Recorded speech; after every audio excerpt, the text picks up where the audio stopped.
Sam here. Welcome to my video, my Fluxub, where I take the latest copy of 2000 AD, open it up, have a look at it, tell you what I think. Spoilers, spoilers, spoilers. Now, I'm a bit behind on the old 2000 AD Fluxubbing. That's due to a combination of COVID and subscriber issues. My previous Fluxub video, I did 3 2000 ADs in one go. Check it out here. It's long, but it's good. Anyway, this week we have PROG 2270. And this is a bumper PROG because it is the 45th anniversary PROG. Oh yes, here it is. It's bigger than usual. It's got lots of new stories. I'm really excited. I've already seen the cover. It's a Brian Bolland cover. I saw the cover when I was reviewing my copy of Judge Dredd the magazine 441. Check out the video for that here. So I'm really excited to see this in real life. Check out my t-shirt. Read Blazer. Also, I've been getting a bit of feedback from this moment in last week's Fluxub. Gonna have to use my teeth.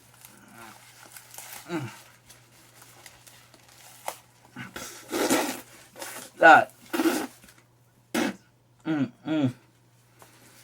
Oh, that's gross. Oh, I'm gonna have to. Oh, okay. Don't bite your magazine. Don't buy your PROG bag. It's not tasty. It's not nutritious. But I can't see what's wrong with that moment. Anyway, people are getting freaked out about it, but it's just biting a PROG bag. That's all it is, guys. Chill out. So, 45 years of 2000 AD. That's pretty good going. And also, to celebrate the 45th anniversary of 2000 AD, the yellow scissors have returned to me.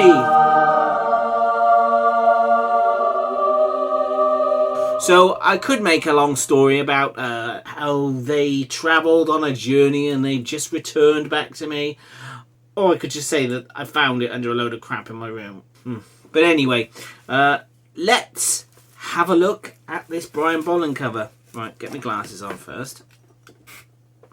And let's open up the PROG bag.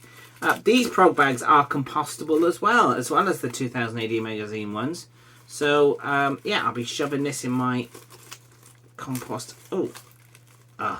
These scissors have become a bit blunt. They definitely need a bit of sharpening, but let's get into it. I'm not. Don't worry, guys. I'm not going to bite it. Here we go. Right. Let's have a look at this PROG cover. Boom! There we go.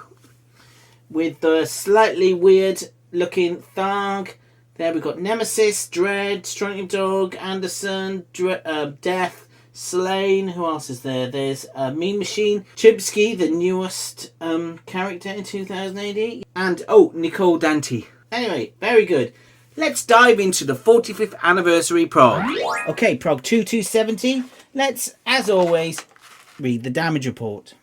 Damage report, Journal of the Plague Years, week 86. There's much interest amongst the galactic media in whether TMO did indeed break lockdown, but the being from Beetlejuice refuses to answer questions, claiming they'll just have to wait for the Grey report, so called because the CAE is made up of those squat almond-eyed ETs you don't see much of these days. Cybermat fumes, however. He's now had COVID twice. So we've got 7 thrills in this oversized PROG. Oh yeah, a little tribute there to Ian Kennedy, who died recently. There's new stuff and old stuff and one-offs. Let's go straight into it. Judge Dredd, The Citadel, Part 1. Way back in the summer of 2001, I spoke to John Wagner and he mentioned this story. Do you have any more Judge Dredds coming up? Yeah, there's a 10-parter with Dan Cornwell on the art called Citadel. Yeah. So it's a 10-parter flashback to the Apocalypse War. So I've been looking forward to it all this time. John Wagner, Dan Cornwell and Dylan Teague. Great team. Walter White block there, little Breaking Bad reference. Definitely Dylan Teague's colours. It's got his blue palette. And it's a slow start to this story, this ominous story, which we've been promised will change a lot of things. There's this prisoner in the isocubes who is down to be euthanized. The robot judge will not let the priest speak to this guy, with the evil eyes. And there's a prison break. They come on attack and start shooting. The priest decides to take his gag off, and he says he's got some information, some knowledge about the Citadel, which is the truth about Dread. We've been promised that this will change everything for Dread. So who knows what it is? Something. Great first issue, just a tease. We'll find out more. Next, Prog, Apocalypse Now. So we've got Proteus Vex. Still going on, still not interested in it. Indigo Prime, whatever happened to Mickey Chalice? Now, I remember Indigo Prime way back in probably the 90s or 80s when it was written by John Smith, art by Chris Weston. That was great stuff. But I have not read any of these modern Indigo Primes. So I tried reading this, not knowing anything about what's happening. And you know what? I hadn't a blinking clue of what was going on. It is not one of these stories where it goes, all right, here's an introduction for the new readers. Oh no, I have no idea what's going on. I have no idea who these characters in. It doesn't do anything to drag new readers into it. It's absolutely confusing. No, I didn't enjoy this, and the art was muddy and not very good. And Tyranny Rex, another old John Smith character. You know, if John Smith was writing these Indigo Primes, I think he's still around, isn't he? He's still alive. He's still writing, I think. If he was writing that, I'd be interested in it, but I have no interest in Indigo Prime. Advert here for Judge Dredd the magazine, 441, and the return of Kingmaker, Falls the Shadow. Really great. I loved Kingmaker. This is the end of the battle, and basically Citrix, the orc, sees off the aliens and various creatures, and Albart returns. It does look like it's actually Albart. It's not some sort of ghost or apparition. He has returned. More next week. Now we've got here, so Tharg the Mighty, stars on 45. Art by the legend. He's still going. Robin Smith. I say legend. He's not the best of artists. He's not my favourite, but he's been around a long, long time. Dave Barnett. I'm not sure who Dave Barnett is or what else he's done. This is a pretty standard Tharg the Mighty story. You've got the robots, the bots, trying to do something for Tharg. They're travelling through time. You've got the reference to the classic Gaze into the Fist of Dread. And they're travelling back through time of all the progs. This is what I do appreciate. I appreciate the lettering. They've used Dave Gibbons' lettering there.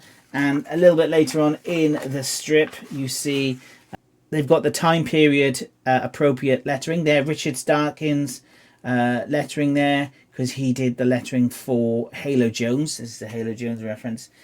Can I Eat You? Yeah, there's Lizombo's lettering. That's my favourite bit about this. I'm a comic book geek. I like the lettering. Best thing, lettering. The Order's back. Yeah, whatever. Really, I'm not interested in it. Still going. And Brink by Dan Abnett and INJ Culbard. I am a big fan of Brink. I've loved these previous series. They are very not 2000 AD. They're slow, they're long, there's not much action, but when there's action it kicks off. But each series is like an intricate, detailed science fiction novel. Brink is brilliant, and it's back. Mercury Retrograde. Again, I spoke to Dan Abnett on a different thing, and he mentioned this story. No, I just wanted to ask Dan. I'm a massive fan of Brink. I love it. Thank you. But we're working at the moment on book 5, which will appear next year in 2000 AD. And book 5, slightly, in a good way, fucks around with the format of what we've done so far, in as much as we actually vary our viewpoints and we show something from a different angle for effect. I'm say no more than that because I don't want to spoil it. But each series we've done so far has got its own title, Skeleton Life and so on. And book 5, which will come out next year, is actually called Mercury Retrograde. So Mercury Retrograde seems to suggest that we will get some answers, well, or at least some more information towards those answers. No, keep doing it. Brink's amazing. Love it. Thank you. So this series starts all the way back in the middle of series 1, where Bridget saw her colleague Brinkman killed. Get up, Brink, get up, get up. No, he's dead.